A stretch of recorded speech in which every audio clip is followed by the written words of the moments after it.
মুহূর্তের বড় big breaking 10:10 দিকে উত্তর দিনাজপুরের ইসলামপুরে শুট আউট। স্কুলে যাওয়ার পথে শিক্ষককে লক্ষ্য করে চলল গুলি। এই মুহূর্তে আশঙ্কাজনক অবস্থায় হাসপাতালে চিকিৎসাধীন আহত শিক্ষক। তবে কি কারণে চলল গুলি তদন্তে রয়েছে ইসলামপুর থানার পুলিশ।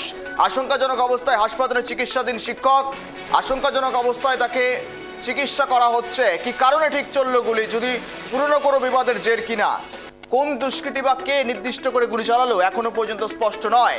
তদন্তে ইসলামপুর থানার পুলিশ। উত্তর দিনাজপুরের ইসলামপুরে ফার্স্ট টার্ন ব্রেক করছে, দেখুন ফার্স্ট টার্ন এক্সক্লুসিভ কেটিভি বাংলায়। ইসলামপুরে শুট আউটের ঘটনা, উত্তর দিনাজপুরের ইসলামপুরে শুট আউটের ঘটনায় ব্যাপক চাঞ্চল্য।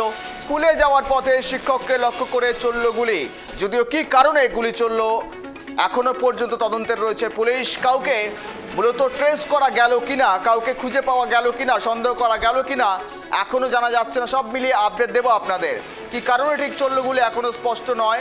তার পিঠে গুলি লেগেছে, যথেষ্টই আহত হয়েছেন এবং আশঙ্কাজনক অবস্থায় হাসপাতালে চিকিৎসাধীন। তদন্তে ইসলামপুর থানার পুলিশ। উত্তর দিনাজপুরের ইসলামপুরে শুট আউটের ঘটনায় চাঞ্চল্য।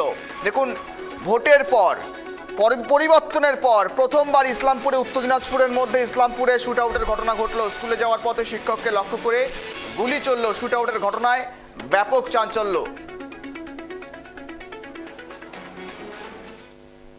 নজর রাখি, আরো কথা বলবো। সঙ্গে রয়েছে টেলিফোনে আমাদের প্রতিনিধি সচিন। সচিন, ইসলামপুরে শুট আউটের ঘটনায় যথেষ্টই চাঞ্চল্য। ঠিক কি কারণে চলল গুলি, কারা চালালো গুলি, আহত যিনি হয়েছেন তার পরিচয় কি রয়েছে, যদি শিক্ষক মনে করা হচ্ছে? দেখো গৌরব, এই মুহূর্তে সব থেকে বড় খবর, ইসলামপুরে আবার শুট আউট। দেখো, স্কুল যাওয়ার পথে দুষ্কৃতীদের গুলিতে গুরুতর জখম হলেন প্রাথমিক বিদ্যালয়ের এক প্রধান শিক্ষক। আজ সকালে ইসলামপুরের মাদারীপুর এলাকায় এই ঘটনাটি ঘটেছে।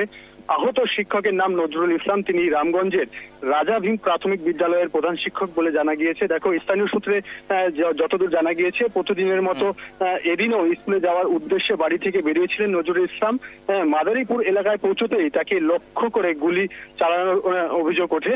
তবে গুলিবিদ্ধ অবস্থায় তিনি রাস্তায় লুটিয়ে পড়লে স্থানীয় বাসিন্দারা তাকে দ্রুত ইসলামপুর মহকুমা হাসপাতালে চিকিৎসার জন্য নিয়ে আসে এবং হাসপাতাল সূত্রে যেটা জানা গিয়েছে, শিক্ষকের শারীরিক অবস্থার আশঙ্কাজনক থাকায় তাকে উত্তরবঙ্গ মেডিকেল কলেজ ও হাসপাতালে রেফার করা হয়েছে।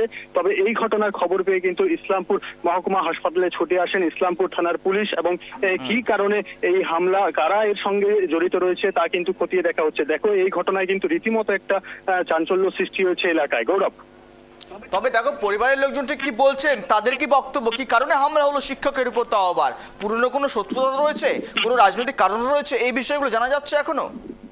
দেখো, পরিবারের সদস্যরা এখনো পর্যন্ত দ্বন্দ্বে রয়েছে, কারণ শিক্ষক প্রতিদিনের মতো আজকেও সেই স্কুল যাচ্ছিল। তার সঙ্গে পুরনো কোনো কারোর সঙ্গে মতবিরোধ বা কোনো রকম ঝামেলা ছিল না, পরিবার দাবি করছেন। তবে কি কারণে কারা সেই প্রধান শিক্ষককে লক্ষ্য করে গুলি করলো তা কিন্তু এখনো ধোঁয়াশা। তবে পুরো ঘটনার সঙ্গে কারা জড়িত রয়েছেন, কেনই বা তাকে লক্ষ্য করে গুলি করা হলো, পুরো ঘটনা কিন্তু তদন্ত শুরু করেছে পুলিশ। গৌরব, নজর রাখো। ধন্যবাদ সচিন। কি কারণে ঠিক চলল গুলি এখনো স্পষ্ট নয়, যদিও রাজনৈতিক কোনো কারণ পেছনে রয়েছে কিনা, পারিবারিক কোনো বিবাদ রয়েছে কিনা এখনো স্পষ্ট নয়। প্রতিদিনের মতোই স্কুলে যাওয়ার পথে বেরিয়েছিলেন প্রাথমিক বিদ্যালয়ের প্রধান শিক্ষক এবং স্কুলে যাওয়ার পথেই ইসলামপুরের মাদারীপুর এলাকায় সেখানে তাকে লক্ষ্য করে চলে গুলি।